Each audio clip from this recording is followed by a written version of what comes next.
desam, buzmandisam, mana shunaqa qilib buzyapti. Haqiqat. Boshqacha gaplashiladi. Boshqacha gaplashiladi.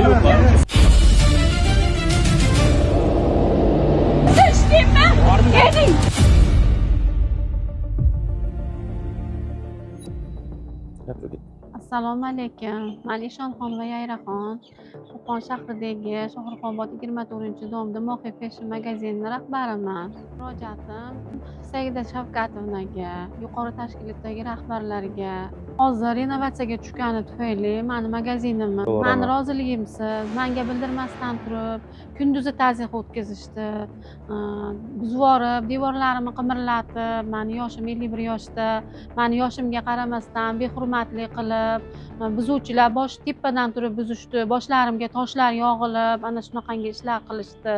Lekin men shunda ham mayli, shular bilan kelishib qolarman degan maqsadda ularga hech nima demadim. Hattoki Abduvohidjondan uzrimni ham so'rab qo'ydim, lekin meni rozi qilinglar, men chiqib ketaman desam, meni magazinimni 20 kvadrat, 30 kvadrat keladi, lekin qolgan joyingizni sotib olasiz bizdan deb o'zimni mulkimni o'zimga sotmoqchi bo'lishyapti. Endi bunga mana shu yuqori huquqiy baho berishlarini so'rayman, iltimos sizlardan.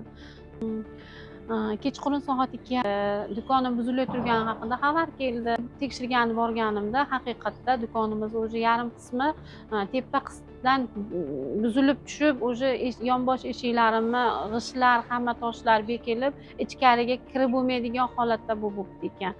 Men shunda shu quruvchi, buzuvchi yigitlarga aytdim, "Hey yigitlar, to'xtanglar" deb aytsam, shunda Sherali degan yigit kelib, "Nima deysiz? Nima gapingiz bor? Bizga xo'jayinning buyruqlari Abduvohid Ahmedovni buyrug'i bu" deb menga hattoki qo'llarini peshlab ham keldi yonimga. Men katta xotin bilan hattoki mushtlash darajasigacha ham yetib kelishdi. Shu darajada ham azartda buzishdi do'konimni.